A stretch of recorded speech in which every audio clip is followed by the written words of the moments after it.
She collapsed at the river holding her starving baby. The Cherokee hunter whispered, "Don't move," and what happened next changed everything. The sun hung low over the canyon, bleeding orange and crimson across the jagged horizon. It was the kind of sunset that promised beauty, but delivered only heat, the last gasp of a merciless summer day that had baked the earth until it cracked like old leather. The air shimmered above the rocks, and even the buzzards circling overhead seemed too weary to cry out. The river cut through the valley like a silver scar, narrow and sluggish this time of year, but still alive, still moving. The cottonwoods that lined its banks drooped their branches low, their leaves pale and dusty, offering little shade but enough to fool a desperate soul into hoping for relief. Elena Hollister stumbled down the rocky embankment, her boots sliding on loose shale, her breath coming in ragged gasps. She clutched the bundle against her chest with both arms, holding it so tightly her knuckles had gone white. Inside the tattered blanket, her daughter made no sound. That silence was worse than any cry. Elena's dress hung in tatters around her legs, the hem torn and caked with dried mud from 3 days of walking. Her dark hair had come loose from its braid, strands plastering themselves to her sweat-slicked face and neck. Her lips were cracked and bleeding. Her eyes, once a warm brown, now held the dull glaze of someone who had pushed past exhaustion into something far more dangerous. She reached the water's edge and dropped to her knees. The impact sent a jolt of pain through her body, but she barely felt it. Her hands trembled as she dipped them into the river, cupping the cool water and bringing it to her mouth. She drank in desperate gulps, choking, coughing, then drinking again. The water tasted of silt and stone, but it was the most glorious thing she had ever known. When she had drunk her fill, she turned her attention to the bundle in her arms. With shaking fingers, she peeled back the edge of the blanket. The baby's face was pale, her tiny lips parched and cracked. Her eyes were closed, her breathing so shallow it was almost imperceptible. Emma, her daughter's name was Emma, and she was 8 months old. Though she looked smaller now, her cheeks hollowed. Her skin stretched tight over delicate bones. Elena's heart clenched with a pain sharper than any physical wound. She dipped her fingers into the river and brought the water to her daughter's lips, letting drops fall onto her tongue. The baby stirred slightly, a weak whimper escaping her throat. It was the first sound she had made in hours. Elena let out a sob, half relief, half despair. She gathered more water, wetting the baby's lips again and again, whispering words that were more prayer than reassurance. Her vision blurred with tears, and the world around her seemed to tilt and sway. She had not eaten in 2 days. The last meal had been a handful of wild berries that had left her stomach cramping. Before that, a strip of dried venison she had been saving, rationing it out crumb by crumb until there was nothing left. She had given most of it to Emma, chewing it soft and feeding it to her daughter bit by bit. But it had not been enough. It was never enough. The sun dipped lower, casting long shadows across the valley. The temperature would drop soon, and Elena knew she could not survive another night in the open. Not like this. Not without shelter, without fire, without food. She looked around wildly, her gaze sweeping the riverbank, the rocky hills beyond, the dense line of trees that marked the beginning of the forest. There had to be something, someone, anything. That was when she saw him. He stood among the cottonwoods, so still he might have been carved from the same wood. He was tall, broad-shouldered, his skin sun-darkened, his long black hair tied back with a strip of leather. He wore buckskin trousers and a shirt that had seen better days, a rifle slung across his back and a hunting knife strapped to his belt. His face was angular, strong-featured, with high cheekbones and a square jaw. But it was his eyes that held her. Dark, intense, and utterly unreadable. Eleanor's breath caught in her throat. She did not know if she should scream or beg or simply collapse where she knelt. Her body made the decision for her. Her vision darkened at the edges, her strength finally giving out. She swayed, clutching Emma tighter, and began to fall forward.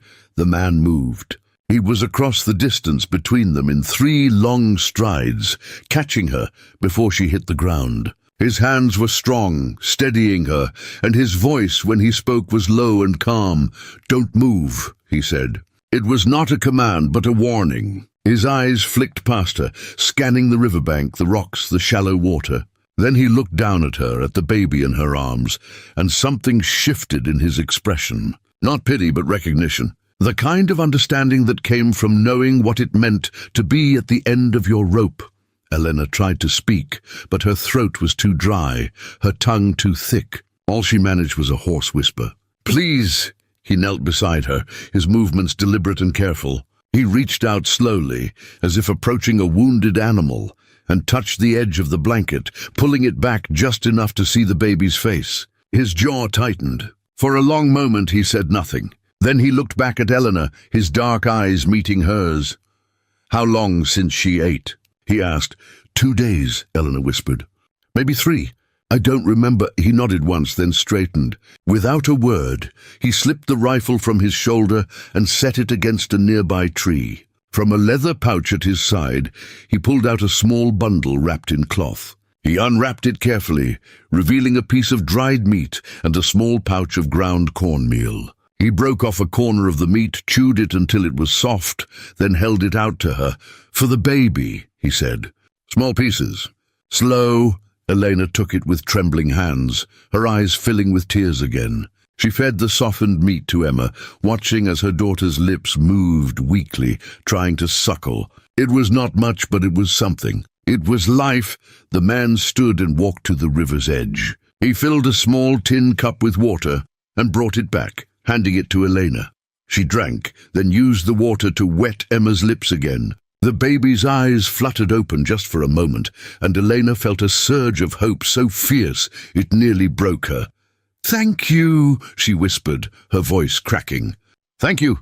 The man did not respond. He was watching the tree line again, his body tense, alert. After a moment he turned back to her. "You cannot stay here," he said. "Not safe. Cougar's been hunting this stretch. Saw the tracks this morning. If she smells the baby, she will come." Elena's blood ran cold. She looked around wildly, suddenly aware of how exposed they were, how vulnerable. She tried to stand, but her legs would not hold her. The man stepped forward, slipping one arm under her shoulders and the other beneath her knees. He lifted her as if she weighed nothing, cradling her and the baby together. "Wait," Elena gasped. "I can walk. I just need a moment." "No time," he said simply.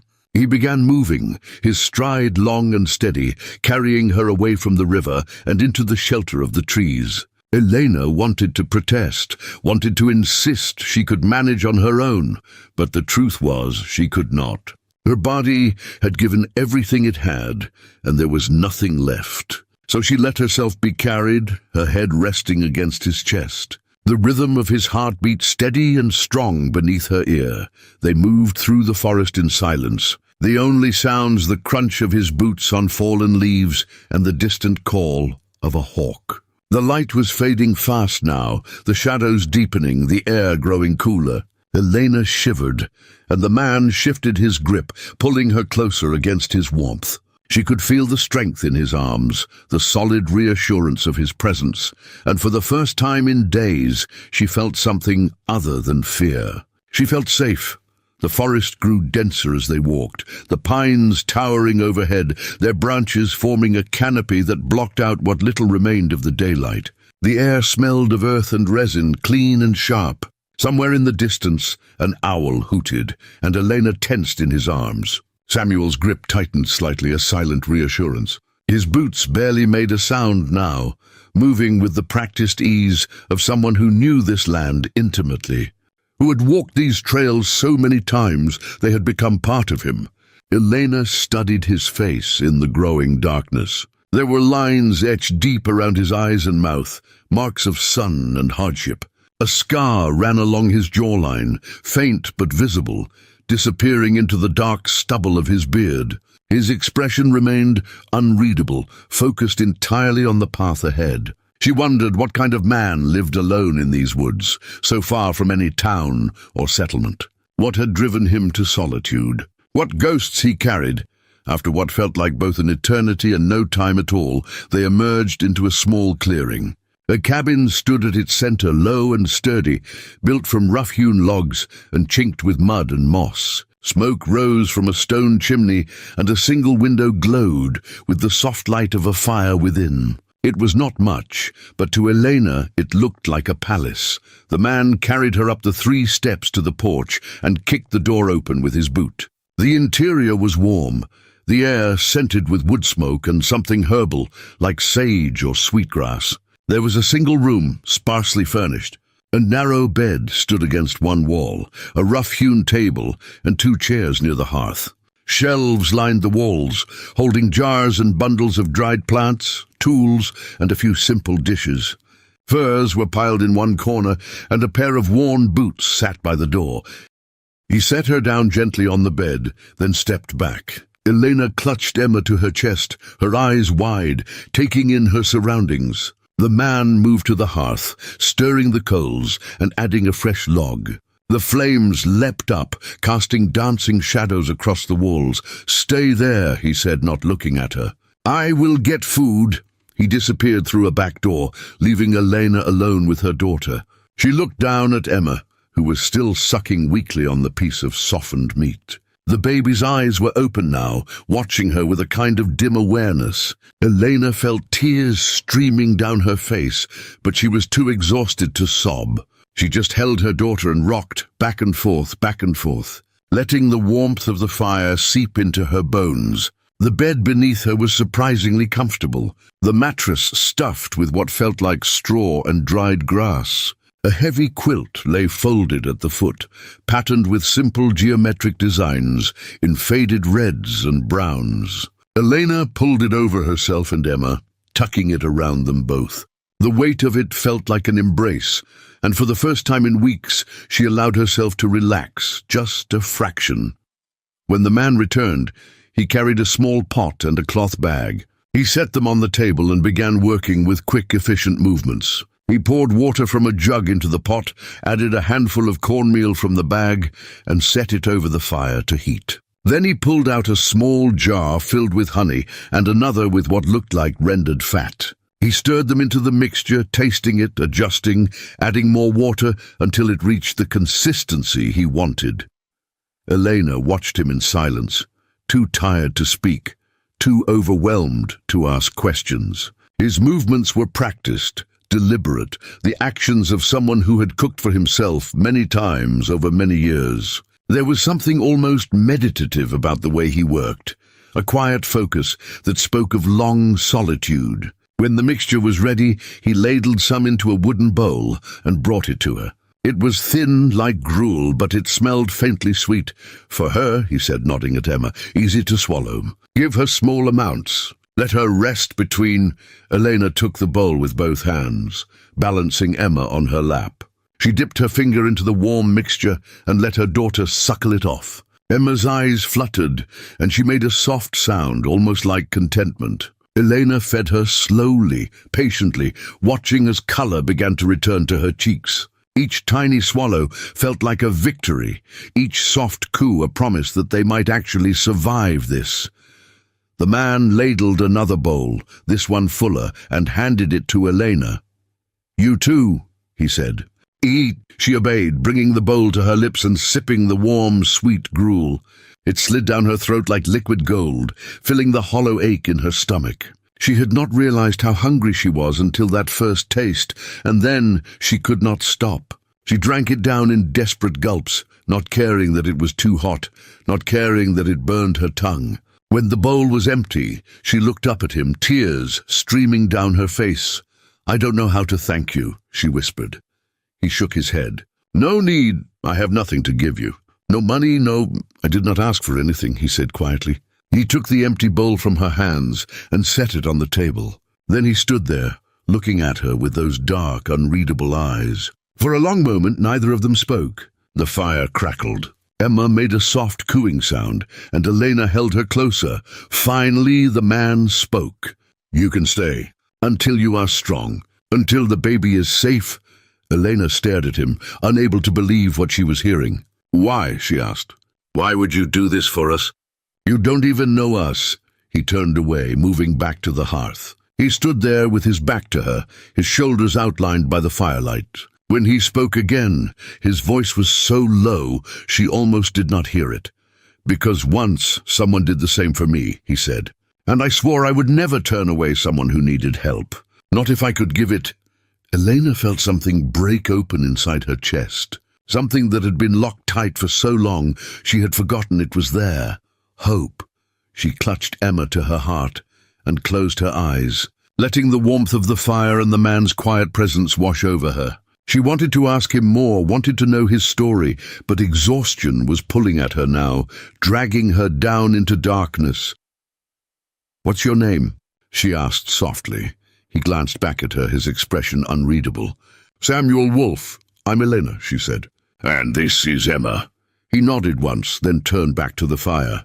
He picked up an iron poker and adjusted the logs, sending sparks spiraling up the chimney. Outside, the night had fallen completely, and the forest was alive with the sounds of creatures stirring in the darkness. An owl called again, closer this time, and something rustled in the underbrush near the cabin. Samuel listened, his head tilted slightly, then seemed satisfied. He set the poker aside and moved to the corner where the furs were piled.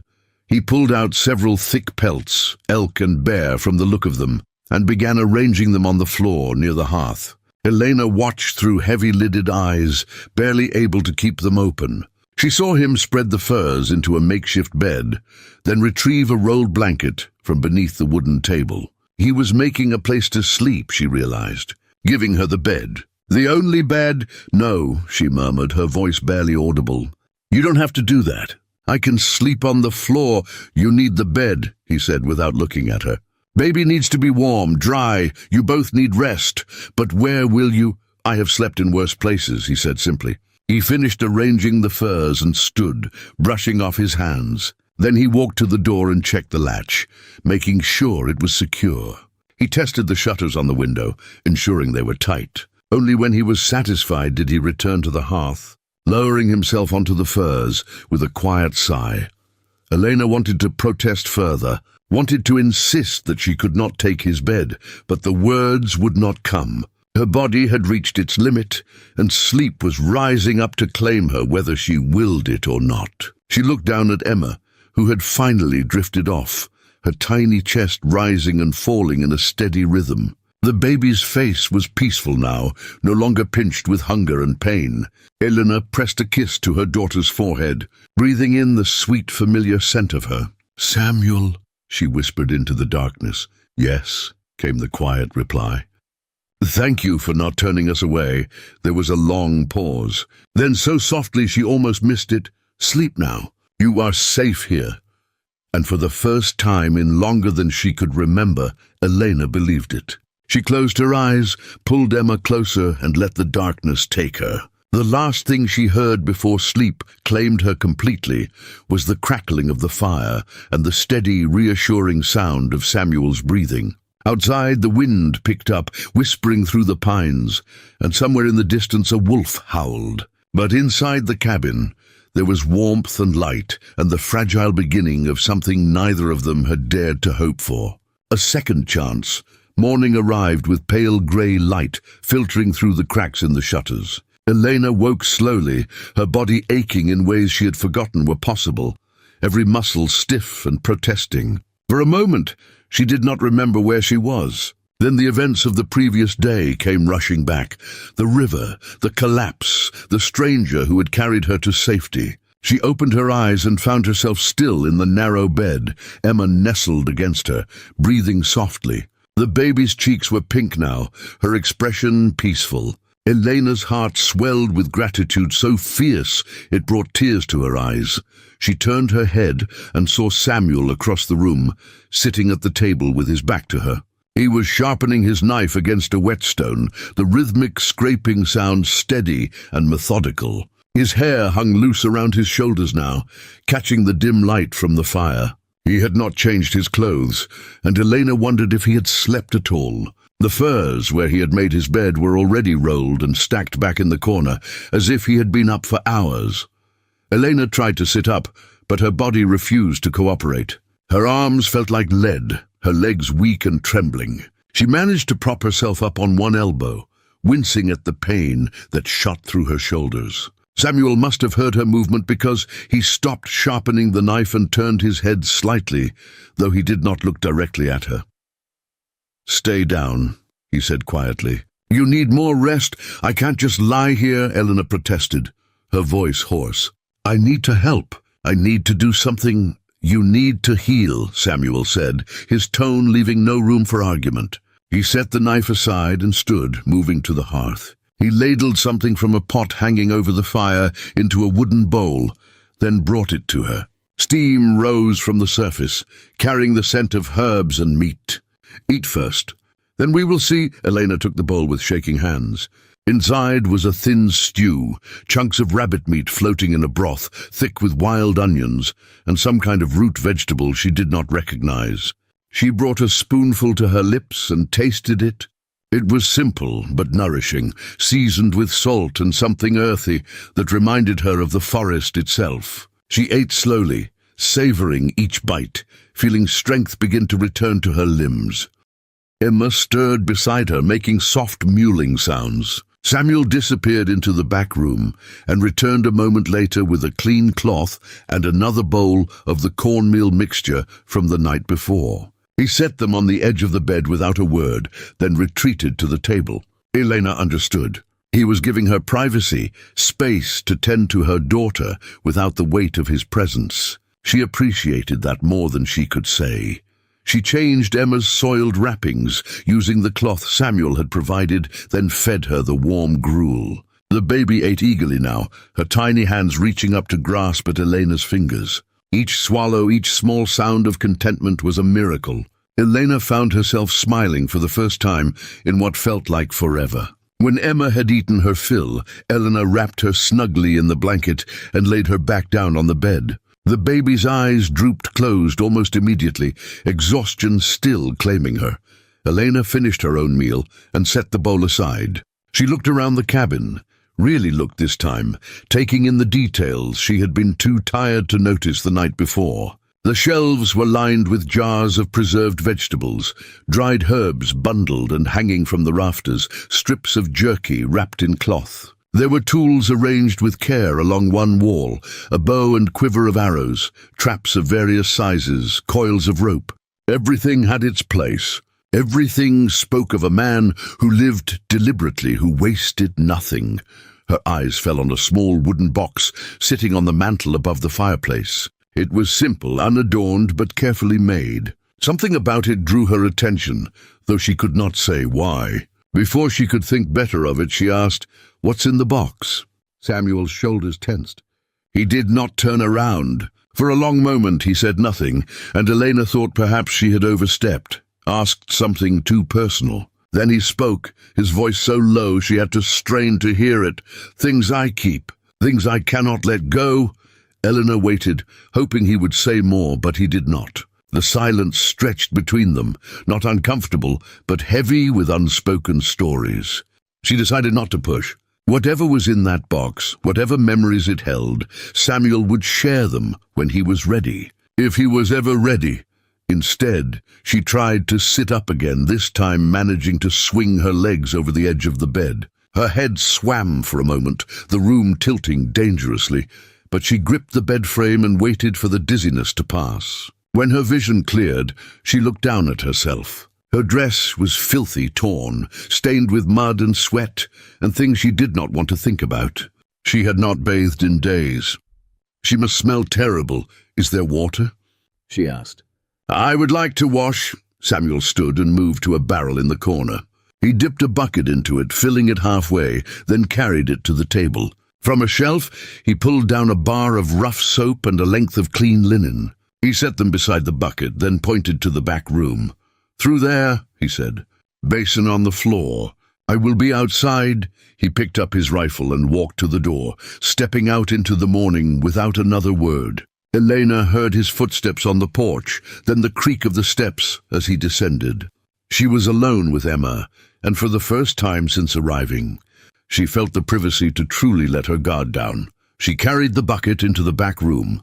which turned out to be little more than a storage space, with a dirt floor and walls lined with more supplies. A large wooden basin sat in the center, and she poured the water into it. The cold made her gasp, but she did not care. She stripped off her ruined dress and undergarments, standing naked in the dim light that filtered through the gaps in the walls. For a moment, she just stood there looking down at her own body. She had lost weight, her ribs visible beneath her skin, her hip bones jutting sharp. Bruises mottled her arms and legs, some fresh, some fading to yellow. She looked like someone who had been through a war. She dipped the linen into the water and began to wash, scrubbing away days of grime and fear. The soap was harsh, lye-based, but it did the job. She washed her hair as best she could, working her fingers through the tangles, rinsing it with handfuls of cold water. When she was done, she felt almost human again. Her skin was pink and raw, but clean. She wrung out her hair and braided it wet, then looked around for something to wear. On a peg near the door hung a shirt, too large for her but clean and mended. She hesitated, then pulled it on. It fell to her knees, the sleeves hanging past her hands. She rolled them up and tied the front with a strip of leather she found coiled on a shelf. It would have to do. Her own dress was beyond saving. She bundled it up and set it aside, wondering if there was any way to salvage it. Probably not. When she emerged from the back room, Samuel was still outside. She could see him through the window, standing near the edge of the clearing, his rifle resting in the crook of his arm. He was watching the tree line, alert and still. Elena wondered what he was looking for. The cougar he had mentioned, or something else. She moved to the table and began to clean up, gathering the bowls and spoons, carrying them to the barrel to wash. Her legs were unsteady, but she forced herself to move to be useful. She could not just lie in bed while Samuel did everything. That was not who she was. She'd never been the kind of woman who sat idle while others worked. She scrubbed the bowls with sand and water, then set them on the table to dry. She found a broom leaning against the wall and began to sweep the floor, pushing dust and bits of bark toward the door. Her movements were slow, her strength limited, but it felt good to do something, to contribute in some small way. Emma still slept on the bed, undisturbed by the sounds of her mother working. When Samuel returned, he stopped in the doorway, looking at her with an expression she could not quite read. Surprise, maybe, or something close to it. He said nothing, just set his rifle against the wall and hung his hat on a peg. Then he moved to the hearth and checked the fire, adding another log. "You should rest," he said, not looking at her. "I have rested," Elena replied. "I need to move. I need to feel useful." He glanced at her then, his dark eyes meeting hers for just a moment before sliding away. "You are wearing my shirt." Elena felt her cheeks flush. "I'm sorry. My dress was ruined. I didn't have anything else." "I can wash it and give it back. Keep it," Samuel said. "I have others." The silence between them was awkward now, weighted with awareness. Elena became suddenly conscious of how the shirt hung on her, how bare her legs were beneath it. She wished she had something else to put on, but there was nothing. She turned away, focusing on sweeping the corner near the bed. "There is a trunk," Samuel said after a moment. "Under the bed. Might be something in there that fits." Elena set the broom aside and knelt beside the bed, pulling out a heavy wooden trunk. The lid was dusty, the brass hinges tarnished. She opened it slowly, half expecting it to be empty.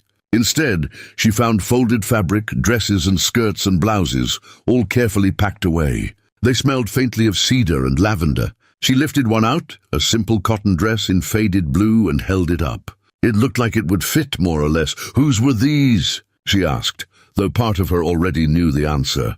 Samuel's jaw tightened. He did not speak for a long moment, and when he did, his voice was rough. "My wife's." Elena felt her heart clench. She looked down at the dress in her hands, then back at Samuel. "I'm sorry. I didn't know." "I don't have to." "She has been gone 5 years," Samuel said. "The clothes do no good sitting in a trunk. Better they are used." Elena wanted to ask more, wanted to know what had happened, but the pain in his voice stopped her. Instead, she carefully folded the dress and set it aside. "Thank you," she said softly. "I will take good care of them." Samuel nodded once, then turned and walked outside again, as if he could not bear to be in the room with those dresses, with those memories.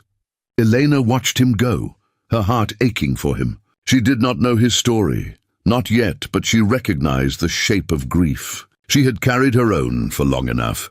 She changed into the blue dress, which fit reasonably well, though it was a bit loose in the waist. There was a shawl in the trunk too, knitted from soft wool, and she wrapped it around her shoulders. It felt strange to wear another woman's clothes, to step into the ghost of someone else's life. But it also felt like a gift, an offering of trust from a man who clearly did not offer such things lightly. Before we jump back in, tell us where you're tuning in from, and if this story touches you, make sure you're subscribed, because tomorrow I've saved something extra special for you. The rest of the morning passed in quiet routine. Samuel brought in firewood and stacked it neatly beside the hearth. Elena found flour and lard in the pantry and mixed up a simple dough, shaping it into flat cakes that she cooked on a griddle over the fire. They were plain but warm and filling. When Emma woke, Elena fed her more of the cornmeal gruel, and the baby ate with enthusiasm, reaching for the spoon with chubby hands. Samuel came in for the midday meal, eating standing up near the window, as seemed to be his habit. Elena tried to make conversation, asking about the land, the forest, the animals, but his answers were short, barely more than a few words. He was not rude, just deeply private, a man who had grown accustomed to silence and saw no need to fill it with unnecessary talk. After the meal, Elena insisted on washing the dishes and tidying up. Samuel watched her for a moment, then picked up a leather satchel from the corner and slung it over his shoulder. "I need to check the traps," he said. "We'll be back before dark." Elena nodded. "We will be fine." He hesitated at the door, as if wanting to say something more, then simply nodded and left. Elena watched through the window as he disappeared into the trees, his movements swift and sure. Then she was alone again with Emma, and the cabin felt suddenly very quiet. She spent the afternoon exploring the cabin more thoroughly, familiarizing herself with where things were kept. She found more dried herbs, roots she did not recognize, bundles of tobacco and tins of tea. There were books on one shelf, only 3, but they looked well read. One was a Bible, the pages soft with handling. Another was a collection of folk tales. The third was a journal, and Elena did not open it. That felt too much like prying. She also found tools for sewing, needles and thread and scraps of fabric. Her fingers itched to use them. Her own dress was beyond repair, but perhaps she could make something for Emma, something warm for the coming winter. The baby was growing, would need new clothes soon. Elena made a mental note to ask Samuel if she could use the materials. As the afternoon wore on, she began to feel restless. The cabin was warm and safe, but also confining. She was not used to being indoors for long stretches. Before everything had fallen apart, she had worked outside, tending a garden, hanging laundry, walking to the market. She needed air, needed to see the sky. She wrapped Emma in a blanket and stepped out onto the porch. The air was cool and fresh, scented with pine and earth. The clearing around the cabin was small, ringed by towering trees. A well-worn path led off into the forest in the direction Samuel had gone. Another path, narrower and overgrown, led toward what looked like a small garden plot, though it had clearly not been tended in some time. Weeds choked the raised beds, and the wooden fence was falling apart. Eleanor walked over to it, careful to keep her footing on the uneven ground. She could see the remnants of what had once been a productive garden, the skeletal remains of bean poles, the dried stalks of corn, the wild sprawl of squash vines gone to seed. It made her sad to see it neglected, but also hopeful. This could be brought back. With work and time, this could grow again. She knelt beside one of the beds, shifting Emma to her hip, and pulled up a handful of weeds. The soil beneath was dark and rich, just needing care. She pulled more weeds, then more, losing herself in the work. It felt good to dig her hands into the earth, to do something productive. Emma babbled happily, reaching for the leaves and dirt, and Elena laughed, a sound that surprised her with its lightness. She did not hear Samuel return. She only became aware of his presence when his shadow fell across the garden bed. She looked up, shielding her eyes from the late afternoon sun. He stood at the edge of the clearing, a brace of rabbits slung over his shoulder, watching her with an unreadable expression. "You should not be working," he said. "I wanted to," Elena replied, brushing dirt from her hands. "I hope you don't mind. I saw the garden and thought maybe it has not been used in years," Samuel said. He set the rabbits down on the porch and walked over to where she knelt. He looked down at the cleared patch, at the pile of weeds beside it. "My wife planted it. After she died, I let it go." Elena stood, holding Emma close. "I could bring it back, if you would let me. I am good with growing things. I could plant vegetables, herbs, things that would be useful."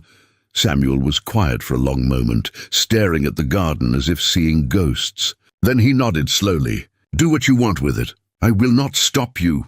It was not enthusiastic permission, but it was permission nonetheless. Elena smiled, feeling a small spark of purpose kindle in her chest. She had a place to stay, at least for now.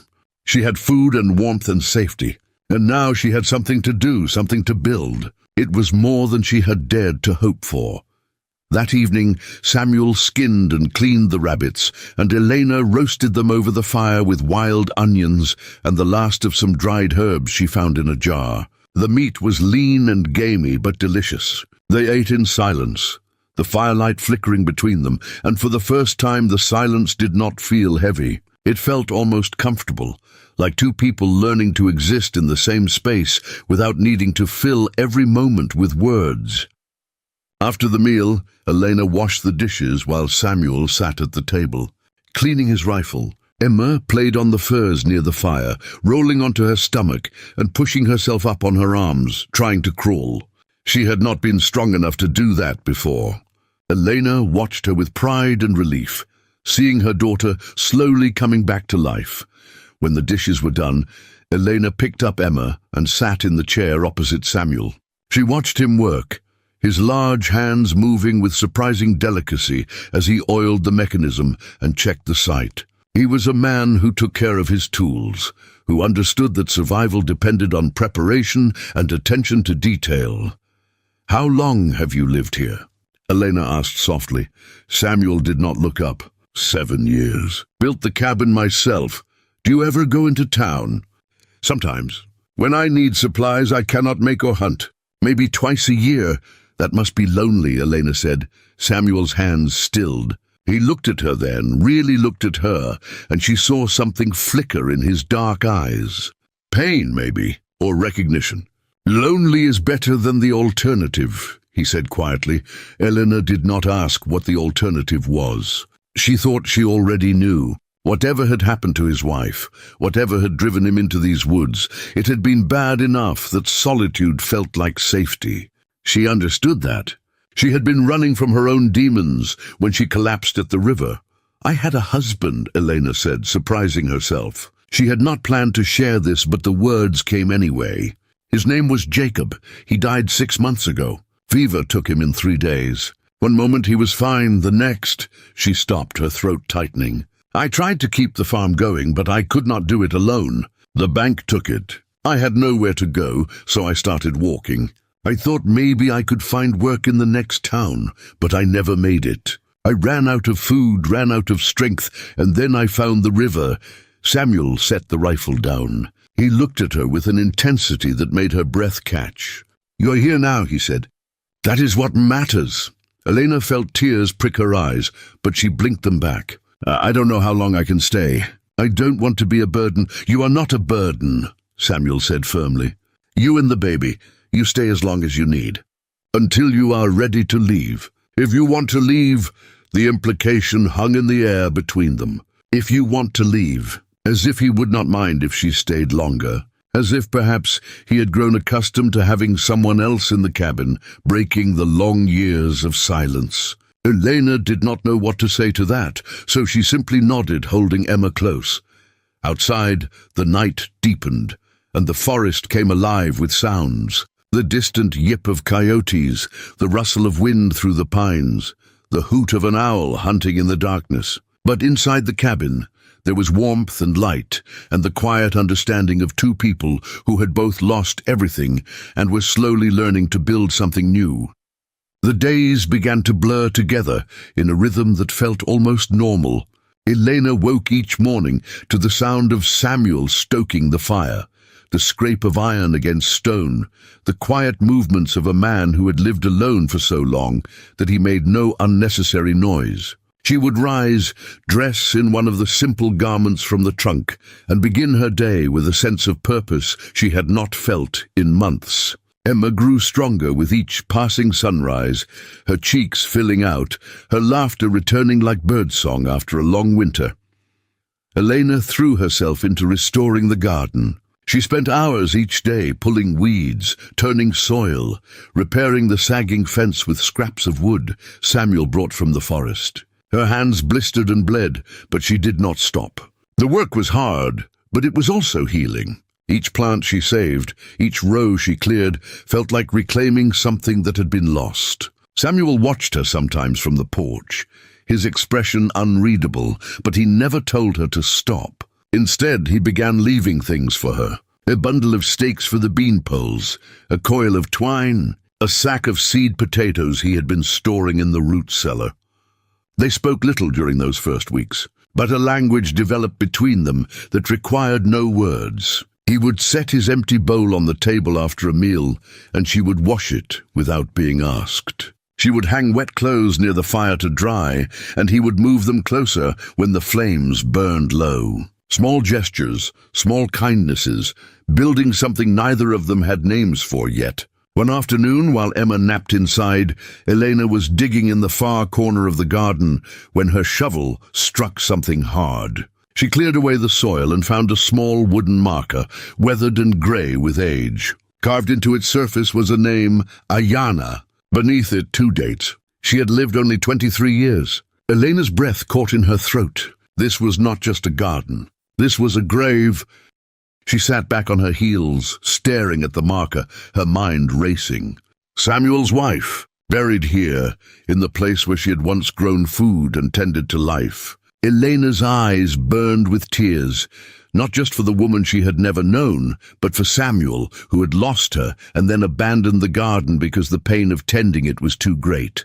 She understood that kind of loss, the way grief could make even simple tasks feel impossible. She carefully replaced the soil around the marker, smoothing it with her hands, then stood and walked back to the cabin. Samuel was sitting on the porch, mending a trap, his fingers working the wire with practiced efficiency. Elena climbed the steps and sat down beside him, not too close, but close enough that he would know she wanted to talk. "I found her grave," Elena said quietly. Samuel's hands stilled. He did not look at her, but she saw his jaw tighten, saw the way his shoulders tensed. For a long moment he said nothing. Then he set the trap aside and leaned back against the cabin wall, his eyes fixed on the distant tree line. "I should have told you," he said finally. "I did not think about it.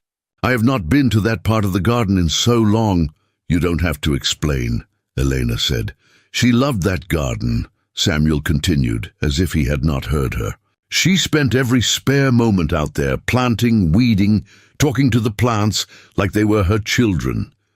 She said it made her feel connected to the earth, to something bigger than herself." He paused, swallowing hard. "She died in the winter, childbirth. The baby did not survive either. I buried them both there, in the place she loved most." Elena felt tears slip down her cheeks. She did not try to hide them. "I'm so sorry, Samuel." He shook his head. "It was a long time ago. I have made my peace with it, or I thought I had. Then you came, and you started working that garden, and it was like she was there again. For a moment I almost—" He stopped, his voice breaking. He cleared his throat roughly. "I have not spoken her name out loud in 5 years. Ayana, it means eternal blossom. Her mother was Cherokee. Her father was a trapper from the east. She was caught between 2 worlds, never quite belonging to either. That is how we found each other. 2 people who did not fit anywhere else." Elena reached out slowly and placed her hand on his. He did not pull away. His skin was warm and rough, calloused from years of hard work. They sat like that for a long time, not speaking, just existing together in the weight of shared grief. Finally, Samuel stood, gently pulling his hand from hers. "I need to check the snares," he said, his voice rough. "We'll be back before dark." He disappeared into the forest, moving quickly, as if he could outrun the memories. Elena watched him go, her heart aching for him. She understood the impulse to run, to push down the pain and keep moving, because stopping meant feeling everything all at once. She had done the same thing after Jacob died, throwing herself into impossible tasks, walking until her feet bled, anything to avoid sitting still with her grief. That evening, Elena prepared a simple stew from dried beans and the last of the rabbit meat. Samuel returned just as the sun was setting, his face drawn and tired. He sat at the table without a word, and Elena ladled the stew into bowls. They ate in silence, but it was not the comfortable silence of before. This was heavier, weighted with things unsaid. After the meal, Samuel retreated to the porch while Eleanor put Emma to bed. The baby had been fussy all evening, teething and cranky, but she finally settled down, her tiny fist curled against her cheek. Elena sat beside her for a while, stroking her soft hair, then rose and walked outside. Samuel was sitting on the top step, his rifle across his knees, staring out at the darkening forest. "Can I sit with you?" Elena asked. He nodded without looking at her. She lowered herself onto the step beside him, wrapping her shawl tighter against the evening chill. The sky was streaked with pink and orange, the last light of day bleeding away into night. Somewhere in the distance a coyote howled, and another answered. "I did not mean to make you relive painful memories," Elena said softly. "You did not," Samuel replied. "They are always there. I just do not usually acknowledge them. That must be exhausting," Elena said. Carrying that weight alone, Samuel glanced at her, something unreadable flickering in his dark eyes. "You carry your own weight. I see it in you. The way you look sometimes, like you are somewhere else." "Someone else?" Eleanor looked down at her hands, folded in her lap. "Jacob was a good man," she said. "He never raised his voice, never raised his hand. He worked hard, loved me well. When he got sick, I thought I could save him. I tried everything, every remedy I knew, every prayer I could think of. But nothing worked. He just kept getting weaker, burning up with fever, until one morning he did not wake up." She paused, her throat tight. "I blamed myself for a long time. Thought maybe if I had been smarter, quicker, better, I could have saved him. But the truth is, sometimes people die, and there is nothing you can do. Sometimes loss just is, and you have to find a way to live with it. That is harder than it sounds," Samuel said quietly. "Yes," Elena agreed. "It is." They sat in silence for a while, watching the stars emerge one by one in the darkening sky. The air grew colder, and Elena shivered. Samuel noticed and stood, disappearing inside. He returned a moment later with a heavy fur, which he draped over her shoulders without a word. It smelled of smoke and pine and something distinctly him. Elena pulled it close, grateful for the warmth. "I should not have let you work so hard in the garden," Samuel said suddenly. "You are still recovering. I should have stopped you." "I wanted to do it," Elena said. "I needed to do it. Sitting idle would have driven me mad. The work helped. It still helps." Samuel nodded slowly. "Ayana would have liked you. She would have liked seeing the garden come back to life. I will take care of it," Elena promised. "I will make it beautiful again, in her memory." "You already have," Samuel said, so quietly she almost missed it. The next morning, Eleanor woke to find Samuel already gone. A note had been left on the table, written in careful, blocky letters. "Gone to trade post. Back in 3 days. Enough food in pantry. By the door at night." Elena stared at the note, surprised. 3 days. She would be alone with Emma for 3 days. The thought should have frightened her, but instead she felt a strange sense of calm. Samuel trusted her enough to leave her here, in his home, with his possessions, his memories. That trust meant something. She spent the first day organizing the cabin, scrubbing surfaces that probably had not been cleaned in years, airing out blankets and furs, sweeping cobwebs from corners. Emma crawled around the floor, exploring everything within reach, babbling to herself in a language only she understood. Elena found herself laughing at her daughter's antics. The way she tried to pull herself up on furniture, the way she shrieked with delight when she discovered her own reflection in a polished pot. On the second day, Elena ventured into the root cellar, a small dugout beneath the cabin, accessed by a trapdoor in the floor. It was cool and dark down there, the air thick with the smell of earth and stored vegetables. She found rows of jars filled with preserved foods, smoked meats hanging from hooks, sacks of grain and flour. Samuel had prepared well for the winter, more than enough for one person. More than enough for three. She also found something else, tucked away in the back corner. A small wooden cradle, beautifully carved, with intricate designs running along the rails. Flowers and vines intertwined with animal shapes, deer and rabbits and birds. It was a work of love, made by someone with skill and patience. Samuel must have made it for the child who never got to use it. Elena ran her fingers over the smooth wood, her heart breaking for the life that had been lost, the future that had been stolen. She carried the cradle upstairs and set it near the hearth. She cleaned it carefully, wiping away dust and cobwebs, then lined it with soft furs. When Emma's next nap time came, Elena laid her daughter in the cradle and rocked it gently. The baby settled immediately, lulled by the gentle motion, and Elena watched her sleep, thinking about the woman who should have been here instead. That night, a storm rolled in. Elena heard it coming, the wind picking up, howling through the trees, rattling the shutters. Rain began to fall, not gently but in sheets, drumming against the roof with a violence that made her nervous. She checked the door twice, making sure it was barred, then built up the fire until the cabin was almost too warm. Emma woke crying, frightened by the noise, and Elena held her close, singing soft songs, until she calmed. The storm raged all night. Elena dozed fitfully in the chair by the fire, starting awake at every loud crack of thunder, every gust of wind that threatened to tear the shutters from their hinges. She thought about Samuel out there somewhere, traveling through this weather, and hoped he had found shelter. The thought of him alone in the storm, cold and wet, made her chest tighten with worry. When had that happened? When had she started caring about his well-being beyond simple gratitude? By morning the storm had passed, leaving the world washed clean and dripping.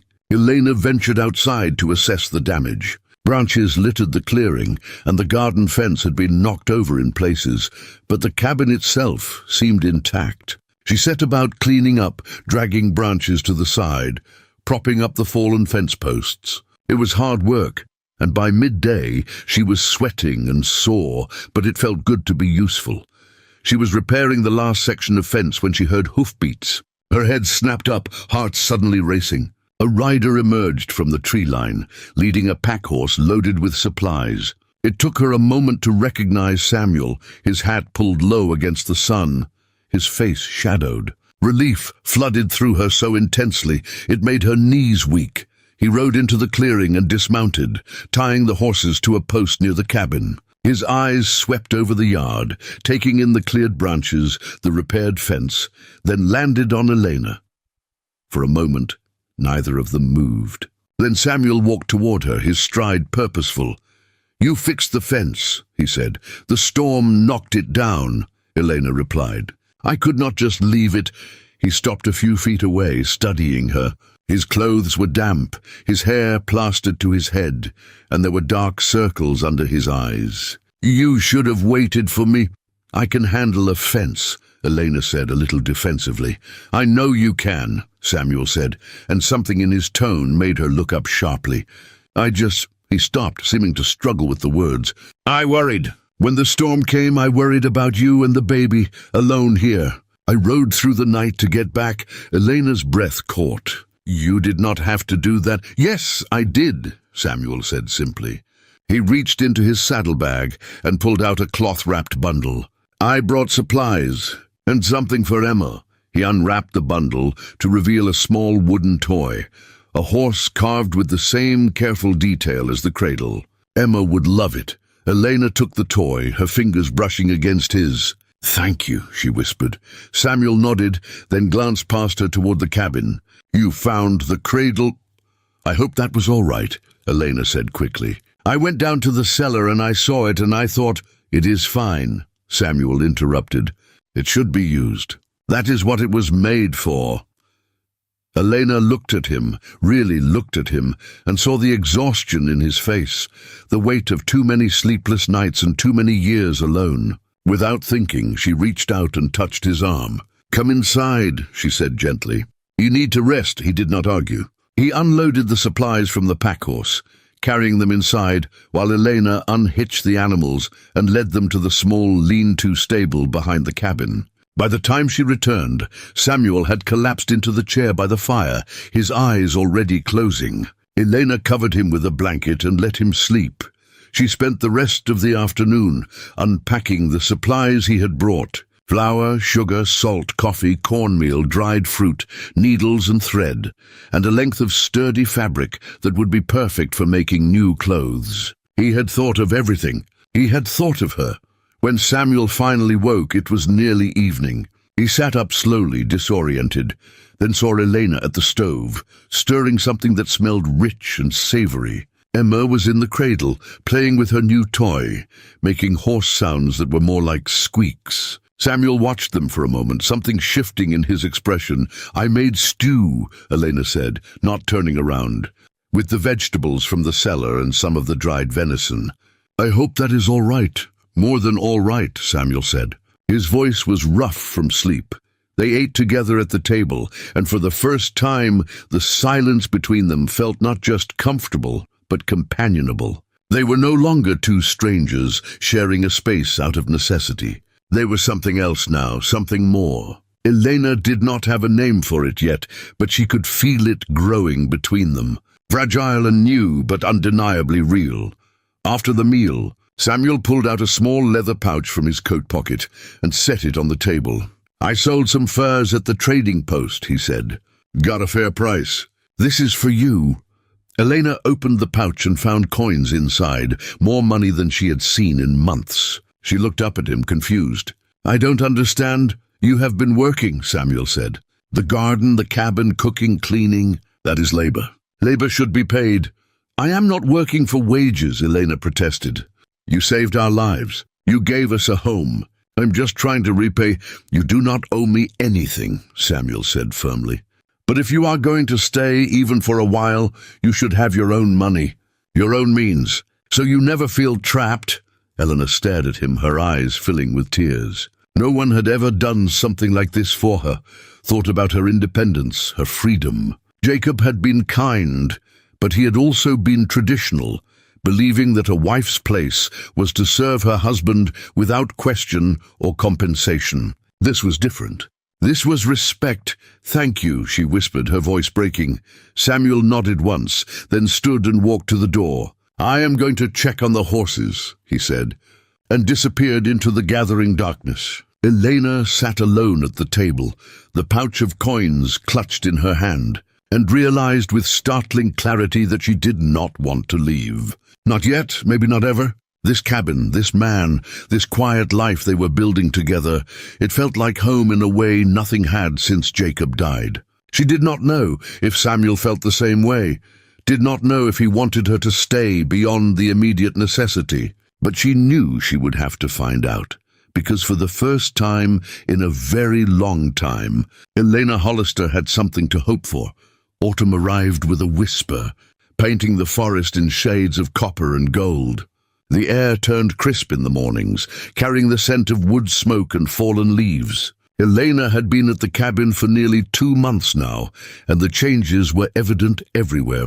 The garden flourished with late-season vegetables, squash and pumpkins ripening on the vine, root vegetables growing fat beneath the soil. The cabin itself had transformed, no longer the austere shelter of a solitary man, but a home. With curtains sewn from the fabric Samuel had brought, herbs hanging to dry from the rafters, and the constant presence of life in the form of Emma's laughter and exploration.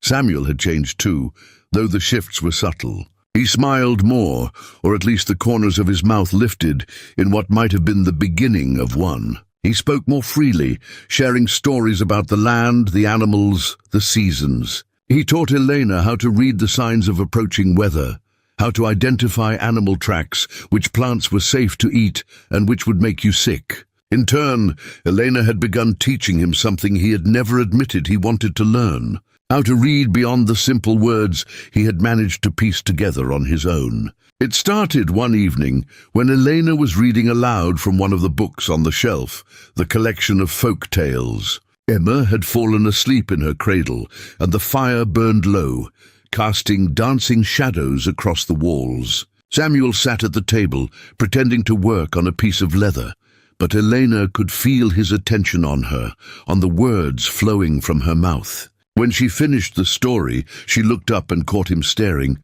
"Would you like to learn?" she asked gently. Samuel's jaw tightened. For a moment, she thought he might deny it, might retreat behind the walls he had built so carefully. Then he nodded once, barely perceptible.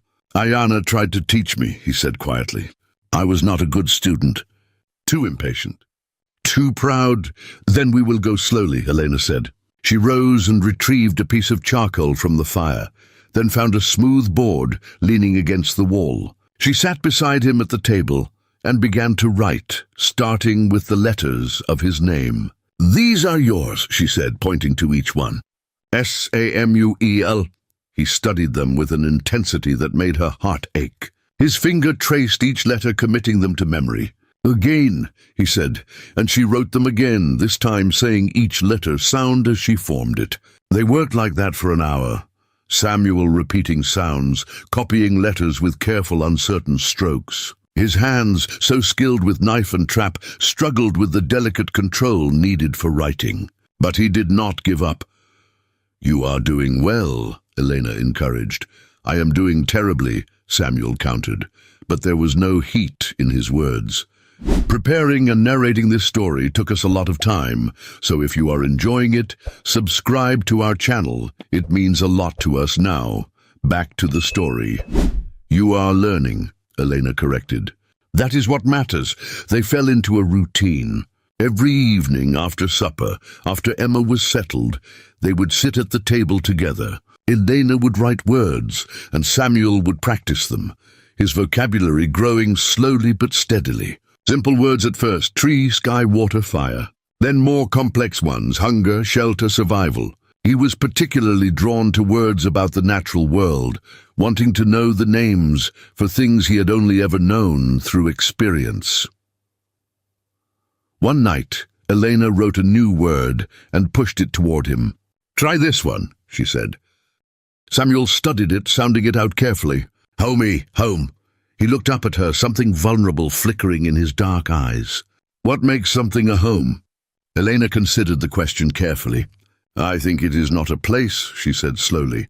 "It is a feeling, safety, belonging, knowing that you matter to someone and they matter to you." Samuel was quiet for a long moment, his finger resting on the word. "I had forgotten what that felt like," he admitted. "Until you came." The confession hung in the air between them, heavy with meaning. Elena felt her breath catch, felt the weight of something shifting, changing. She wanted to reach across the table, to take his hand, to tell him that she understood, that she felt it too. But the moment passed, and Samuel cleared his throat, turning his attention back to the letters. As the weeks progressed, their lessons became more ambitious. Elena found paper among the supplies and began creating simple reading primers, writing out sentences about daily life. Samuel reads by the fire. Elena works in the garden. Emma plays with her toy. Samuel would practice these sentences until he could read them without hesitation. Then Elena would write new ones, gradually increasing the complexity. But it was not just about reading. Samuel began teaching Elena skills she would need to survive if something happened to him, a possibility neither of them spoke about, but both understood. He showed her how to set snares for rabbits, how to skin and clean game, how to smoke meat for preservation. He taught her to shoot, starting with tin cans lined up on fence posts, correcting her stance, her grip, the way she squeezed the trigger rather than pulled it. "You need to be able to protect yourself," he said one afternoon as she practiced. "This land is not forgiving. There are dangers beyond just wild animals. Elena knew he was right. She had heard stories about drifters, outlaws, men who preyed on isolated homesteads. The thought of being defenseless, especially with Emma to protect, terrified her. So she practiced until her shoulder ached from the rifle's kick, until she could hit a target more often than she missed. Samuel also taught her to track, showing her how to read the forest floor, how to distinguish between the prints of deer and elk, how to tell if a predator had passed through recently. They would walk through the woods together, Emma strapped to Elena's back in a carrier Samuel had fashioned from leather and canvas, and he would point out signs she never would have noticed on her own. A broken twig here, a tuft of fur caught on bark there, the subtle difference between a trail made by animals and one made by humans. "You see without looking," Samuel said one day as they paused beside a stream. "Most people look but do not see. They are too busy thinking about where they are going to notice where they are." "And where are we?" Elena asked, genuinely curious. She had lost track of their wandering path. Samuel pointed upstream. "Cabin is that way, about 2 miles. Creek feeds from the high country, runs clean all year. Good fishing in the deep pools." He pointed downstream. "That way leads to the valley, eventually to the trading post, maybe 20 miles. And there," he gestured to a rocky outcropping on the far bank, "Mountain Lion Den. Abandoned now, but you can still smell it if you know what to look for." Eleanor breathed in, trying to detect what he meant. At first, she smelled only water and pine. Then beneath those scents, something musky and sharp, almost bitter. "I smell it," she said, surprised. Samuel nodded approvingly. "You are learning." They continued their walk, and Samuel showed her which berries were safe to eat this late in the season, which mushrooms were edible and which were deadly, how to find cattail roots along the water's edge that could be roasted and eaten like potatoes. Elena absorbed every detail, understanding that this knowledge could mean the difference between life and death. As they worked and learned together, the distance between them shrank. They no longer moved around each other carefully, hyper-aware of personal space. Now Elena thought nothing of brushing past Samuel in the small cabin, of his hand steadying her elbow when she climbed down from checking the roof, of the way he would absently tuck a strand of hair behind her ear when it fell into her face during their reading lessons. These small intimacies felt natural, inevitable, like water finding its level. One particularly cold morning, Elena woke to find frost covering the windows in intricate patterns. Winter was announcing its approach. Samuel was already up, stoking the fire to a roaring blaze. Emma sat in her cradle wrapped in furs, watching him with wide eyes. "We need more firewood," Samuel said without preamble. "Winter comes hard and fast here. Once the snow starts, it does not stop for months. We need to be prepared. Tell me what to do," Elena said, rising and wrapping her shawl around her shoulders. Samuel looked at her for a moment as if considering. Then he nodded. "Get dressed warm. We are going to cut timber today." They spent the entire day in the forest, Samuel felling trees with powerful, precise axe strokes, while Eleanor stripped branches and cut the trunks into manageable lengths. It was brutal work, and by midday, Elena's arms trembled with exhaustion. But she did not complain, did not ask to stop. She understood the urgency, the need to prepare while they still could. Emma stayed bundled in her carrier, content to watch and doze, occasionally reaching out to grab at falling leaves. When they finally returned to the cabin as the sun was setting, they were both exhausted, covered in sap and wood chips, their breath forming clouds in the cold air. Samuel began stacking the wood against the side of the cabin while Elena went inside to start supper. She had just gotten the fire going when she heard a crash outside, followed by a pained grunt. She rushed to the door and found Samuel on the ground, his face twisted in pain, a pile of logs scattered around him. "What happened?" she cried, dropping to her knees beside him. "Ankle," he managed through gritted teeth. "Stepped wrong, logs shifted." Elena could see his left ankle was already swelling, the boot tight around it. "We need to get that boot off before the swelling gets worse," she said, trying to keep her voice calm. She helped him hobble inside and into a chair, then carefully unlaced his boot. Samuel hissed in pain as she eased it off, revealing an ankle that was already turning purple. "Can you move it?" Elena asked. Samuel tried, wincing. "A little." "Not broken, I think. Just twisted badly." Elena had seen her share of injuries growing up on a farm. She knew what to do. She retrieved cold water from the barrel and clean cloth, wrapping his ankle tightly to reduce the swelling. Then she made him elevate it, propping it on a second chair. Samuel watched her work with a mixture of pain and something else, something that made her cheeks flush. "You have done this before," he observed. "My father used to injure himself regularly," Elena said, tucking the cloth securely. "Too stubborn to admit when he needed help, would push himself until something gave out. I learned to patch him up." "Sounds familiar," Samuel muttered. Elena looked at him sternly. "You will stay off that ankle for at least 3 days, maybe longer. No arguing. But the firewood—" "I will handle the firewood," Elena said firmly. "I watched you all day. I know how to stack it. You will rest, and you will let me help you for once."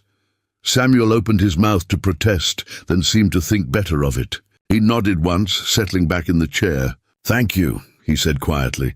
Over the next few days, their roles reversed completely.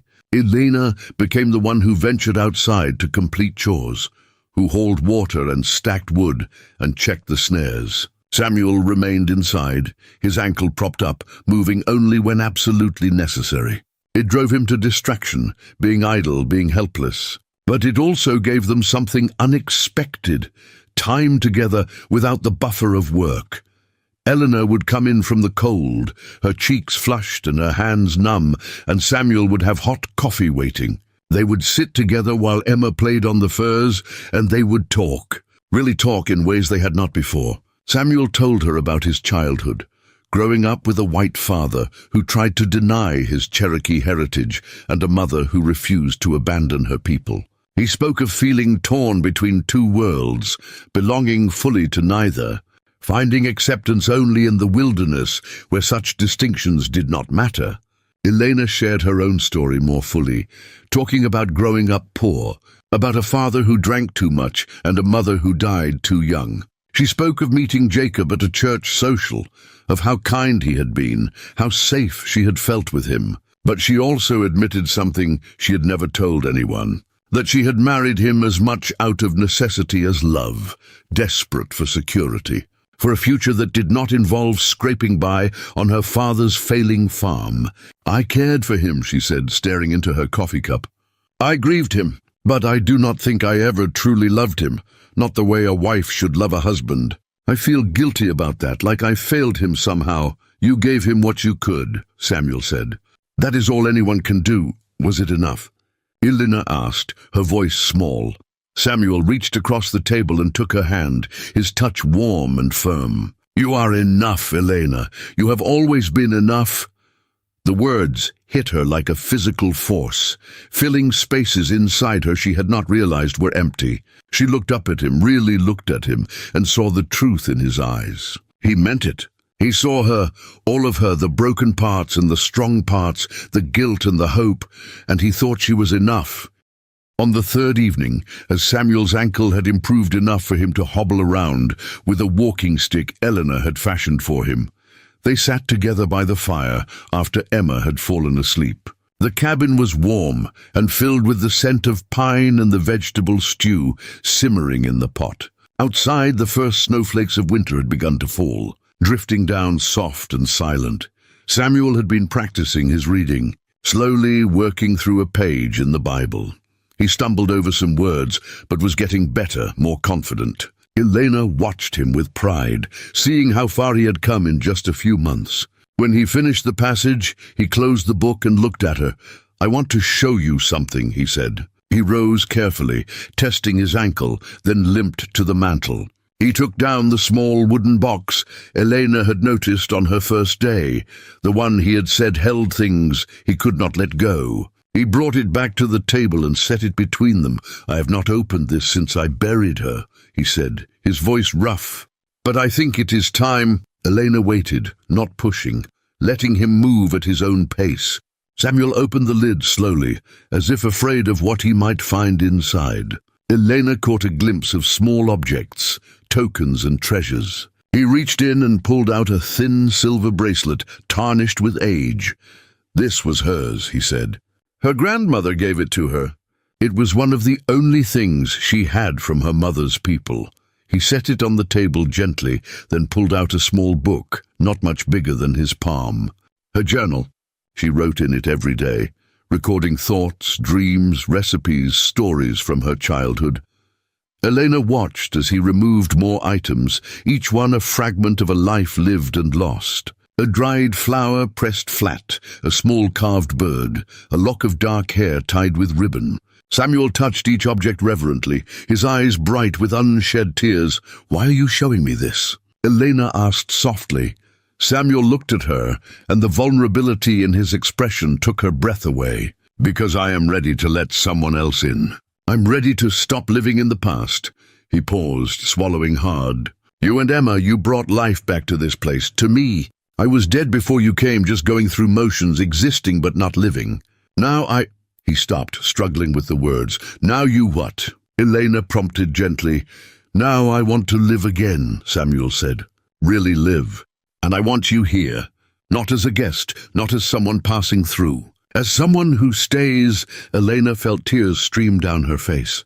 She reached across the table and took both of his hands in hers. "I want to stay," she whispered.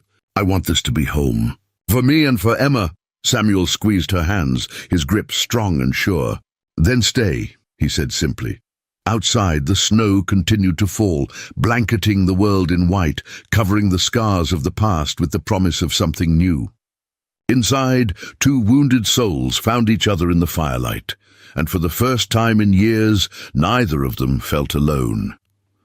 Winter descended on the mountains with a fury that took even Samuel by surprise. The snow that had started as gentle flakes transformed overnight into a blizzard that howled like something alive and angry, clawing at the cabin walls and piling drifts as high as the windows. Elena woke to darkness, the shutters completely blocked by snow, and a cold that had seeped through every crack despite the roaring fire Samuel must have tended through the night. She rose quickly, wrapping herself in layers, and found Samuel already dressed, standing at the door with a shovel in hand. His face was grim, his jaw set in that way she had learned, meant he was worried but would not admit it.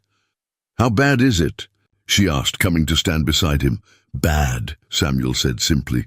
He opened the door, and a wall of snow nearly as tall as Elena collapsed inward. "We need to dig out before it gets worse. Need to get to the animals, make sure they have water and feed." They worked for hours, taking turns with the shovel, carving a narrow trench through the snow from the cabin to the lean-to stable. The wind was relentless, immediately filling in sections they had just cleared, making every foot of progress a battle. Emma cried from inside the cabin, frightened by the noise and her mother's absence, but Elena could not stop, could not go back until they reached the horses. By the time they finally broke through to the stable, both she and Samuel were soaked through with sweat and melted snow, their muscles screaming with exhaustion. The horses were agitated but unharmed, stamping and snorting in the confined space.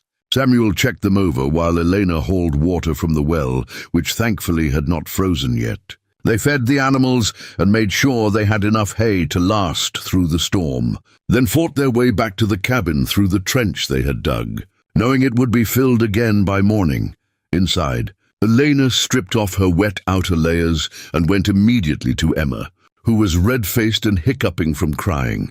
She scooped her daughter up and held her close, murmuring soothing words until the baby calmed. Samuel added more wood to the fire, building it up until the heat was almost overwhelming, then hung their wet clothes nearby to dry. "This is just the beginning," he said, his voice heavy. "Storm like this, it could last days, maybe a week." Eleanor felt a chill that had nothing to do with the cold. "Do we have enough supplies?" she asked. Samuel nodded. "Food, yes. Firewood will be the challenge. We will need to ration it, keep the fire going, but not burning as hot as this. And we need to stay inside as much as possible. The temperature is dropping fast." He was right. Over the next 3 days, the cold became a living presence, a predator testing every weakness in the cabin's defenses. Frost formed on the inside of the walls despite the fire. Water froze in the bucket overnight. Elena woke one morning to find ice crystals in Emma's hair, from her breath freezing in the air. They moved the cradle closer to the hearth and piled every fur and blanket they owned around it, creating a nest of warmth for the baby. The days blurred together in a monotony of survival tasks. Feeding the fire, melting snow for water, preparing simple meals from their dwindling supplies, checking on the horses who were growing restless in their confinement. Samuel went out every few hours to clear snow from the stable roof, terrified it would collapse under the weight. Each time he returned, he was more covered in ice, his movements slower, his face more drawn. On the 4th night, disaster struck. Elena woke to the smell of smoke, acrid and wrong. She sat up, confused, and realized the cabin was filled with a thick haze. Samuel was already moving, grabbing a bucket and throwing the contents at the base of the chimney, where orange flames licked at the wooden mantel. "The chimney is blocked," he shouted over the roar of wind outside. "Snow must have collapsed into it. We need to put this out and clear it, or the whole cabin will fill with smoke." Eleanor grabbed another bucket, scooping snow from the drift that had formed inside the door, and helped him douse the flames. Emma was screaming now, the smoke burning her eyes and lungs. Elena snatched her from the cradle and pressed a damp cloth over her daughter's face, trying to filter the air. Samuel was already at the door, forcing it open against the weight of snow, preparing to climb onto the roof in the middle of a blizzard. "You cannot go out there," Eleanor cried. "You will freeze. If I do not clear that chimney, we will suffocate," Samuel shot back. He grabbed a rope from the wall and tied one end around his waist, handing the other to Elena. "Hold this. If I fall, pull me back." Before she could argue further, he was gone, disappearing into the howling darkness. Elena stood at the door, the rope tight in her hands, feeling every tug and pull as Samuel climbed. She could not see him, could not hear anything over the wind, except Emma's continued crying. She prayed harder than she had ever prayed in her life, bargaining with God, with the universe, with anything that might be listening. Minutes passed like hours. The rope jerked violently, and Elena's heart stopped. She began to pull hand over hand, terrified of what she might find on the other end. Then she heard Samuel's voice, faint but there, shouting that he was coming down. He appeared out of the whiteout, covered head to toe in snow and ice, but alive. He stumbled through the door, and Elena slammed it shut behind him. "Did you clear it?" she asked, helping him to the fire. Samuel nodded, too cold to speak. His lips were blue, his hands shaking uncontrollably. Elena stripped off his frozen outer layers and wrapped him in dry blankets, rubbing his arms and legs to restore circulation. She heated water and made him drink it, forcing warmth back into his body.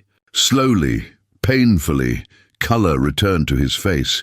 Once Samuel could move again, they rebuilt the fire carefully, watching to make sure the smoke was drawing properly up the now cleared chimney. The cabin slowly warmed, though it would never be as hot as before. They had lost too much heat, and their firewood supply had taken a serious hit from having to rebuild the blaze. "We need to be smarter about this," Samuel said once he could speak without his teeth chattering. "We are burning through wood too fast. At this rate, we will run out before spring." Elena knew he was right. She looked around the cabin, thinking, "What if we made the space smaller?" she suggested. "Hung blankets to section off this area by the fire. We would only need to heat one part of the cabin instead of the whole thing." Samuel considered this, then nodded slowly. It could work. They spent the next few hours rigging a system of blankets and furs suspended from the rafters, creating a smaller enclosed space around the hearth. It was cramped, barely enough room for the three of them and their essential supplies, but it worked. The temperature inside their makeshift shelter rose noticeably, and they were able to let the fire burn lower, conserving their precious wood. But the close quarters brought their own challenges. There was no privacy, no space to retreat when tensions rose. And tensions did rise. Samuel grew increasingly restless, pacing the small area like a caged animal, frustrated by his inability to hunt or check his trap lines. Elena felt the walls closing in, missed the freedom of movement she had grown accustomed to. Emma sensed their stress and became fussy, crying for hours with no apparent cause, unable to burn off energy in the confined space. One night, after Emma had finally cried herself to sleep and the wind showed no signs of letting up, Samuel and Elena sat on opposite sides of the small area, carefully not looking at each other. The silence was heavy, oppressive. Finally, Elena could not take it anymore. "Talk to me," she said quietly. "Tell me what you are thinking." Samuel ran a hand through his hair, a gesture of frustration she had seen often lately. "I am thinking that I brought you into this," he said roughly. "That you could have found your way to town, could have found safety, and instead you are trapped here in this storm with barely enough supplies to survive." "I chose to stay," Elena reminded him. "You offered, but I chose." "You did not know what you were choosing," Samuel countered. "You did not know how brutal winters are here, how isolated we would be. I should have warned you. I should have—" He stopped, his voice breaking. "I should have protected you better." Elena moved across the small space and took his face in her hands, forcing him to look at her. "Samuel Wolfe, you listen to me," she said fiercely. "You have protected us every single day since we arrived. You saved our lives, gave us shelter, fed us, taught us. This storm is not your fault. It is just weather, just the world doing what it does. And we will survive it together." Samuel stared at her, and she saw something crack in his carefully maintained composure. He pulled her against him, holding her so tightly she could barely breathe, his face buried in her hair. She felt his body shaking and realized he was crying, silent sobs that he tried to suppress but could not. "I cannot lose someone else," he whispered against her hair. "I cannot bury another person I care about. I would not survive it." Elena held him, letting him release years of pent-up fear and grief. "You will not lose us," she promised, though she knew such promises were not hers to make. "We are stronger than you think. All of us." They stayed like that for a long time, wrapped around each other, taking comfort in simple human contact. When they finally pulled apart, something had shifted between them. The careful distance they had maintained, the unspoken boundaries, had dissolved. Samuel cupped her face in his hands, his thumbs brushing her cheeks. "Elena," he said, and there was a question in the way he spoke her name. She answered by closing the distance between them, pressing her lips to his in a kiss that was equal parts desperation and hope. He responded immediately, pulling her closer, kissing her like she was air and he had been drowning. When they finally broke apart, both breathing hard, Elena rested her forehead against his. "I love you," she whispered. "I think I have for a while now. I just did not know how to say it." "I love you too," Samuel said, his voice rough with emotion. "From the moment you collapsed at that river, something in me knew. I just was not ready to admit it." They kissed again, slower this time, savoring it. Then they lay down together on the furs, Emma sleeping peacefully in her cradle nearby, and held each other through the long, howling night. The storm raged on outside, but inside their small, warm shelter, two people who had been alone for far too long had finally found each other. The blizzard lasted 9 days in total. By the time the wind finally died and the snow stopped falling, they were down to their last armload of firewood and the final sack of cornmeal. But they had survived. More than survived, they had forged something unbreakable in that crucible of cold and fear and forced intimacy. When Samuel finally dug them out and they emerged into blinding sunlight, reflecting off an ocean of white, the world looked transformed. The forest was buried, only the tops of the tallest pines visible. The clearing around the cabin had disappeared entirely, everything leveled under a blank canvas of snow. It was beautiful and terrifying in equal measure. "We need to hunt," Samuel said, shading his eyes against the glare. "Animals will be desperate too, easier to track. And we need to check the trap lines, see if any survived." "I am coming with you," Eleanor said immediately. Samuel started to protest, then seemed to think better of it. He nodded. We leave Emma here, bar the door. She will be safe and warm. We will not go far." They prepared quickly, bundling themselves in every layer they owned. Samuel fashioned crude snowshoes from bent branches and leather strips, and they strapped them on, testing their weight. Emma watched from the cradle, chewing contentedly on a piece of dried fruit, oblivious to the danger her parents were about to face. The snow was deep, even with the snowshoes, each step requiring enormous effort. Samuel led the way, following the vague outline of where the trail used to be, reading signs Elena could not see. They had been walking for perhaps an hour when Samuel suddenly stopped, holding up a hand for silence. Elena froze, her heart pounding. Then she heard it, a low growl, barely audible over the crunch of snow. Samuel slowly unslung his rifle, his movements careful and precise. He gestured for Elena to back away slowly, not to run. She obeyed, her eyes scanning the tree line. The wolf emerged from behind a snow-covered boulder, gaunt and desperate, its ribs visible through its winter coat. It was alone, likely separated from its pack, starving. Its eyes locked on Samuel, seeing not a threat but potential food. More wolves appeared one by one, until there were 5 of them, spreading out in a loose circle. "When I fire," Samuel said quietly, not taking his eyes off the alpha, "you run. Do not stop, do not look back. Get to the cabin and bar the door." "I am not leaving you," Elena hissed. "You have to," Samuel said. "For Emma, she needs her mother." Before Elena could argue, the alpha lunged. Samuel fired, the shot echoing across the silent landscape. The wolf dropped, but the others attacked immediately. Samuel swung the rifle like a club, catching one across the jaw, but another leaped at him from the side. Elena screamed, pulling out the knife Samuel had given her, the one she wore always now. She threw herself at the wolf, driving the blade into its shoulder. It yelped and released Samuel, turning on her instead. Samuel was on his feet in an instant, drawing his own knife. Together they fought back to back as the remaining wolves circled. It was brutal, desperate, more survival instinct than skill.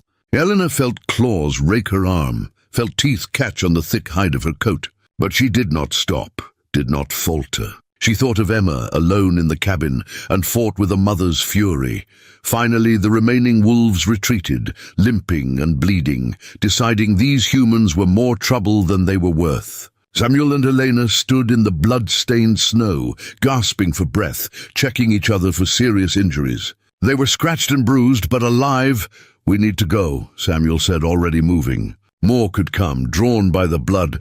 They made it back to the cabin as fast as the snow would allow, stumbling through the door and barring it behind them. Emma looked up from her cradle and smiled, reaching for her mother. Elena collapsed beside her, gathering her daughter close, and finally let herself cry. That night, as Samuel cleaned and bandaged their wounds by firelight, Elena looked at him across the small space.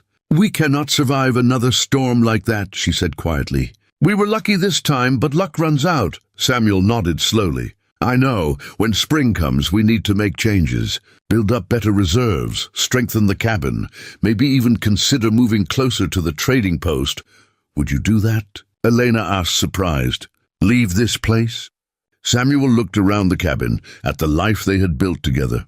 "This place was my prison," he said, "somewhere to hide from the world. But you changed it, made it a home. And a home is not walls and a roof. It is people. You and Emma, you are my home now. Wherever you are, that is where I want to be." Elena felt fresh tears spill down her cheeks, but these were different. These were tears of joy, of relief, of gratitude for this impossible, wonderful man who had taken them in and given them everything. She crossed to him and kissed him softly. "Then we will figure it out," she said. "Together. Whatever comes next, we face it together." Outside, the wind picked up again, but inside, wrapped in each other's arms, they were no longer afraid. Spring arrived slowly, cautiously, as if afraid winter might change its mind and return with vengeance. The snow began to melt in earnest, as March gave way to April, transforming the landscape into a muddy patchwork of brown earth and stubborn white drifts clinging to shadowed hollows. The river swelled with runoff, its voice a constant roar that filled the valley. Birds returned in waves, their songs a chaotic celebration of survival. The world was waking up, and so was Elena's hope. She stood in the garden on a morning when the air finally held more warmth than cold, Emma toddling beside her on unsteady legs. The baby had grown so much over the winter, her face fuller, her body stronger, her personality emerging in delightful and sometimes exasperating ways. She had learned to walk just as the worst of the snow was melting, and now she explored everything within reach with tireless curiosity. Elena knelt in the mud, her hands working the soil, preparing it for planting. The earth was rich and dark, alive with worms and possibility. She had seeds saved from last year's harvest, carefully stored in the cabin through the long winter.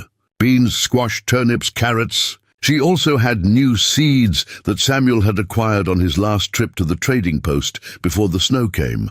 Tomatoes, cucumbers, herbs she had never grown before. This year's garden would be bigger, more ambitious. They would need it to be. Samuel emerged from the tree line carrying a freshly killed deer across his shoulders. Hunting had been good since the thaw, animals emerging from their winter shelters, lean and hungry, easier to track. He had been going out every few days, bringing back meat that Elena smoked and preserved, rebuilding their depleted stores. He looked different now than he had when she first met him, less haunted, more present. There was lightness in his step that had not been there before. He deposited the deer near the cabin and came to stand beside her, watching Emma chase a butterfly across the muddy ground. "She is getting fast," he observed. "Too fast." Elena agreed with a smile. "I can barely keep up with her anymore." Samuel crouched down beside Elena, his hand resting casually on her shoulder. The touch was easy, natural, something that had become second nature over the long winter months trapped together. "I have been thinking," he said carefully. Elena stopped working and looked at him. "About what?" "All about us. About making this permanent." Samuel's dark eyes met hers, and she saw vulnerability there, mixed with determination. "I want to marry you, Elena, properly. Not just living together because circumstances forced us, but choosing each other." Making vows, Elena's breath caught. She had known their relationship had changed, had deepened into something that felt permanent and right. But hearing him say it out loud, offering her not just shelter but a future, made her heart race. "There is no preacher out here," she said softly. "There is one at the trading post," Samuel replied.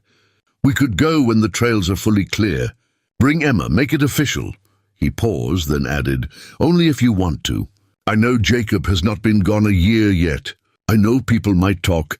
Elena placed her muddy hand over his. "I do not care what people think," she said firmly. "Jacob was a good man, but he is gone. You are here. You are real. And yes, Samuel Wolfe, I will marry you."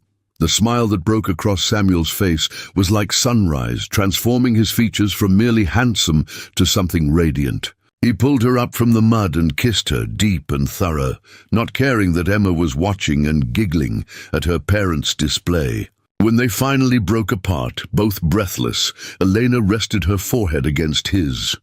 "When?" she asked. "As soon as the road is passable," Samuel said. "Maybe 3 weeks, maybe 4. We go to the trading post, get married, pick up more supplies. Maybe even see if there are other families nearby, start building connections." The idea thrilled and terrified Elena in equal measure. She had grown accustomed to their isolation, to the quiet intimacy of their small world. But she also understood Samuel's reasoning. Emma needed other children to play with eventually. They needed a community, people to rely on if another crisis struck. The winter had taught them that lesson brutally. Over the next few weeks, they prepared for the journey. Samuel repaired the wagon, checking every wheel and axle, replacing worn leather straps. Elena sewed new clothes for all of them, wanting to look presentable when they arrived in town. She made Emma a dress from a piece of blue calico she found in the trunk, embroidering flowers along the hem with painstaking care. For herself, she altered one of Ayana's dresses, a simple green cotton that fit her better after adding panels to the sides. Samuel cleaned his one good suit, beating the dust from it and mending a tear in the shoulder. The night before they were set to leave, Elena could not sleep. She lay beside Samuel in the bed they now shared openly, listening to his breathing, feeling the solid warmth of him beside her. Emma slept in her cradle nearby, one hand flung above her head, peaceful and secure. This was her family now, these two people. The thought filled her with such fierce protectiveness it almost hurt. "You are thinking too loud," Samuel murmured in the darkness. Elena smiled. "How can you tell?" "I can feel it," he said, rolling to face her. "What is worrying you?" Nothing is worrying me," Elena said. "I'm just thinking about how much has changed. A year ago, I was dying by a river with a starving baby. Now I am lying in a warm bed, planning to marry a man I love, with a healthy daughter sleeping beside us. It feels like a dream." "It is real," Samuel assured her, pulling her closer. "You are real." "This is real." "I know," Elena whispered. "That is what scares me. What if something happens to take it away?" Samuel was quiet for a moment, his hand stroking her hair in long, soothing movements. "Nothing is guaranteed," he said finally. "I learned that when I lost Ayana. Life can change in a heartbeat. All we can do is live fully in the moments we have, love as hard as we can, and trust that it is enough." Eleanor pressed closer to him, drawing comfort from his presence. "It is enough," she agreed. "You are enough." They left at dawn, the wagon packed with furs to trade and empty barrels to fill with supplies. The trail was rough, muddy in places, washed out in others, but the horses were strong and Samuel knew every twist and turn. Emma sat between them on the bench, bundled against the morning chill, pointing at everything they passed with excited exclamations. Deer, bird, tree. Her vocabulary was expanding daily, and she seemed determined to name her entire world. The journey took 2 full days. They camped the first night beside a creek, Samuel building a fire, while Elena prepared a simple meal of beans and cornbread. Emma fell asleep almost immediately after eating, exhausted from the excitement and motion. Samuel and Elena sat together by the fire, watching sparks spiral up into the star-filled sky. "Are you nervous?" Elena asked. Samuel considered the question. "A little," he admitted. "I have not been around people much in years. I'm not sure I remember how to act." "Just be yourself," Elena said. "That is who I fell in love with." Samuel smiled and pulled her against his side.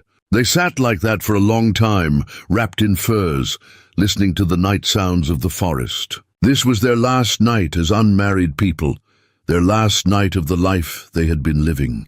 Tomorrow, everything would change again. They arrived at the trading post mid-afternoon on the second day. It was larger than Elena had expected. Not just a single building, but a small cluster of structures.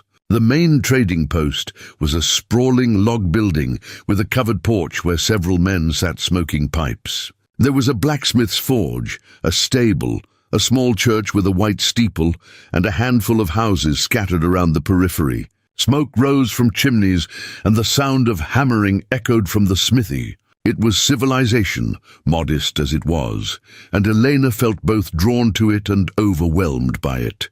Samuel pulled the wagon up in front of the trading post and helped Elena down, then lifted Emma from the bench. Several people had stopped what they were doing to watch them, curiosity plain on their faces. Samuel was known here, but his appearance with a woman and child was clearly unexpected.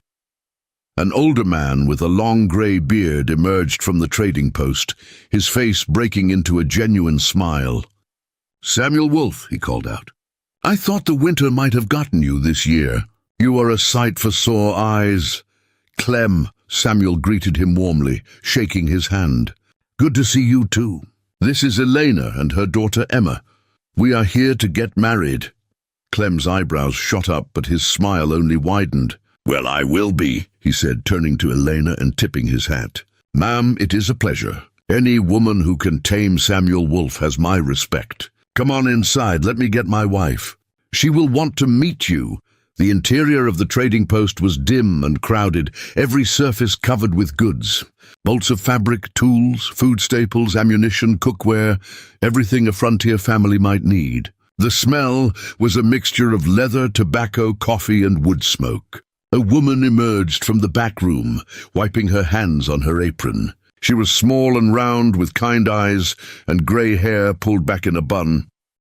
"Mary, come meet Samuel's bride-to-be," Clem called. Mary's eyes went wide, then filled with delight. She hurried over, taking Elena's hands in hers. "Oh, my dear, welcome. And who is this little angel?" She bent down to Emma's level, smiling warmly.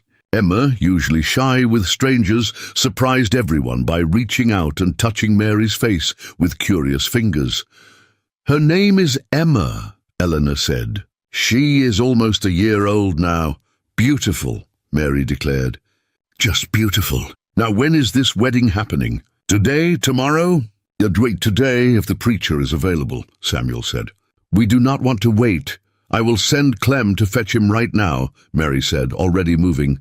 "You two must be exhausted from your journey. Come upstairs. I have a room where you can freshen up." And little Emma looks like she could use a nap. The next few hours passed in a blur. Mary fussed over them like a mother hen, providing fresh water for washing, pressing their clothes, even producing a handful of wildflowers that she fashioned into a simple bouquet for Elena. The preacher arrived, a thin man with kind eyes and a gentle manner. Word had spread through the small community, and by the time they gathered in the little church, a dozen people had assembled, drawn by curiosity and the rare excitement of a wedding.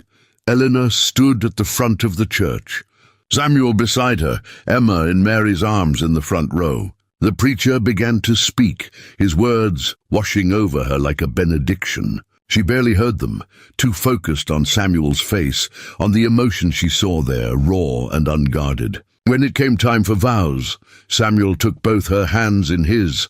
"I vow to protect you and Emma with my life," he said, his voice steady and sure. "I vow to honor the trust you have placed in me, to be worthy of the love you have given me. I vow to build a life with you that is full of warmth and safety and joy. And I vow to never let a day pass without reminding you how grateful I am that you knocked on my door."